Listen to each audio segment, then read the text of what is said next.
जय माता दी।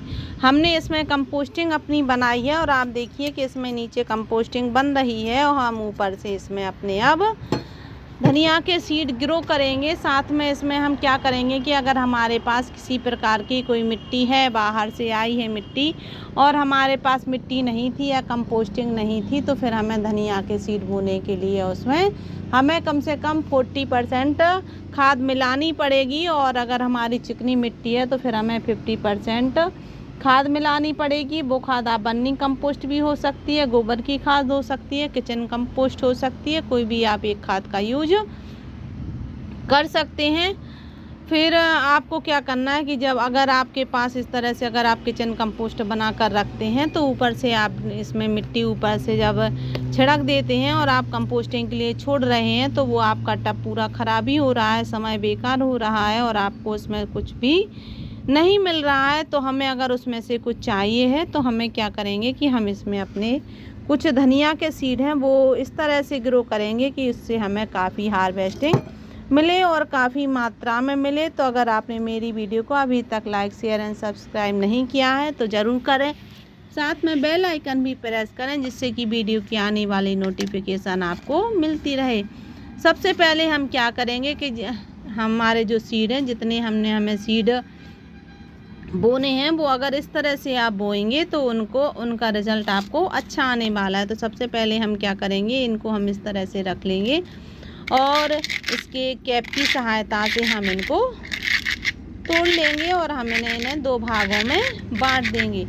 अगर हम धनिया को इस तरह से बोते हैं तो वह बहुत जल्दी जर्मिनेट हो जाता है और काफ़ी अच्छे से हमें कम मेहनत में ही काफ़ी धनिया खाने के लिए मिल जाता है। तो आप इस तरह से किसी भी सहायता से इस तरह से आप इनके 2 टुकड़े कर लीजिए। इतने कीजिए कि बस ये 2 टुकड़े हो जाएं, चूर्ण इनका नहीं होना चाहिए।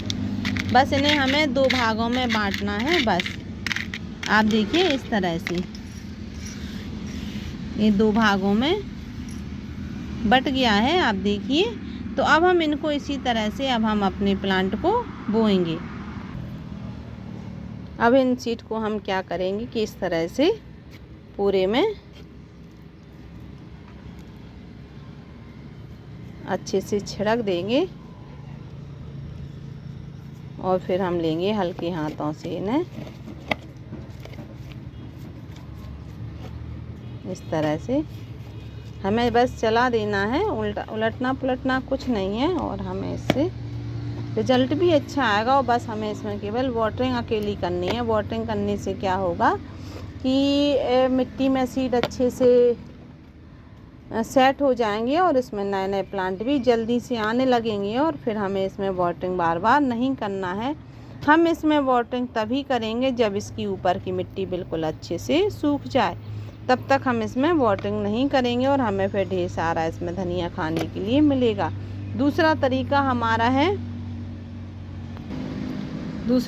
हमारा ये है कि हमने इसमें अपनी मिट्टी तैयार करके रखी थी और इसमें हमने कुछ सीड डाल भी दिए थे भाजी के।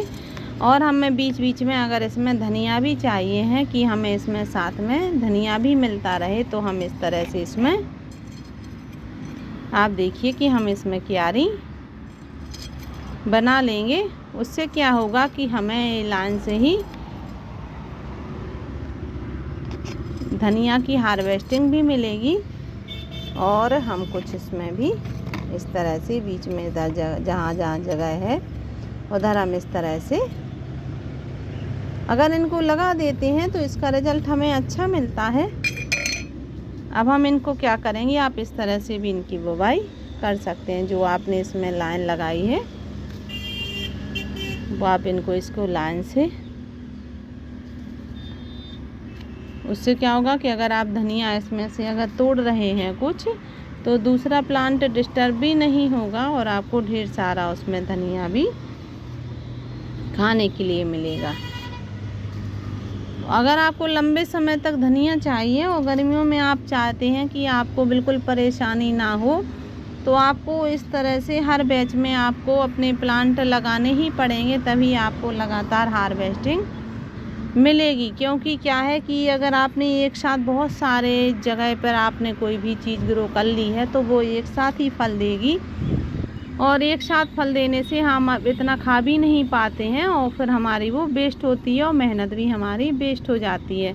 पर अगर हम इस तरह से हर 15 दिन में कोई भी क्रॉप बोते हैं तो उसका रिज़ल्ट हमें अच्छा मिलता है, क्योंकि कंटिन्यू हमारे गार्डन में वह क्रॉप बनी रहती है और हमें लंबे समय तक उसमें हार्वेस्टिंग भी मिलती रहती है। तो मैं हमेशा इसी तरीके से बैच में अपने प्लांट ग्रो करती हूँ। कहीं भी हर 15 दिन में मैं कुछ नए सीड हमेशा अपने गार्डन में ग्रो कर लेती हूँ, जिससे कि उसका रिज़ल्ट मुझे अच्छा मिलता है और मुझे काफ़ी समय तक हार्वेस्टिंग मिलती रहती है। जैसे कि आप देखिए कि मैंने इसमें अपने कुछ गेंदा के सीड डाले थे तो ये इतने बड़े हो गए हैं, कुछ आप देखिए कि इतने छोटे छोटे से भी हैं।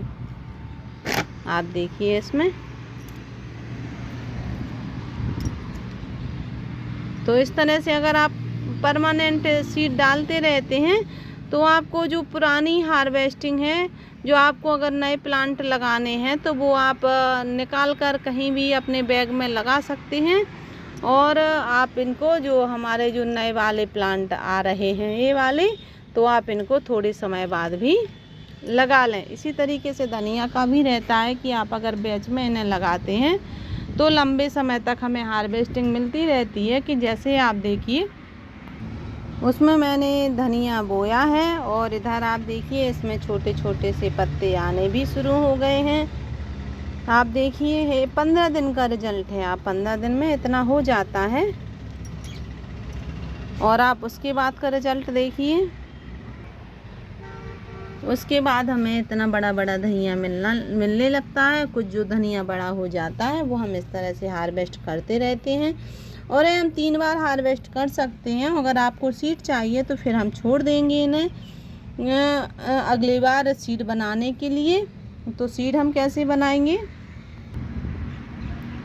इस तरह से मैं कुछ प्लांट अपने छोड़ देती हूँ, 1-2 प्लांट को छोड़ देती हूँ, और आप देखिए इसमें ढेर सारे सीड बनने भी शुरू हो गए हैं। बहुत खाने में भी टेस्टी लगते हैं, और अगर आप चाहें तो आपके घर के धनिया का स्वाद ही अलग होता है। तो आप इस तरह से अपने गार्डन में सीड इकट्ठे करके रख लीजिए और ढेर सारे आपको सीड भी मिलेंगे। और आप देखिए कि एक ही प्लांट में आपको ढेर सारे इसमें सीड मिले कितने सारे, एक ही प्लांट है, आप देख लीजिए। तो इस तरह से अगर आप अपने गार्डन में बैच में अगर कोई भी वेजिटेबल लगाते हैं तो लंबे समय तक आपको वेजिटेबल खाने के लिए मिलती है और उसका स्वाद अलग होता है। आप देखिए मैंने हर जगह हर 15 दिन में कुछ ना कुछ सीड कहीं ना कहीं ग्रो करती रहती हूँ। उसका रिजल्ट मुझे इतना मिलता है कि मुझे लगातार अपने गार्डन में हार्वेस्टिंग मिलती रहती है। तो आपको मेरी धनिया की जो सीडलिंग है वो कैसी लगी, अगर अच्छी लगी हो तो प्लीज़ इसे लाइक शेयर एंड सब्सक्राइब ज़रूर करें। Thank you.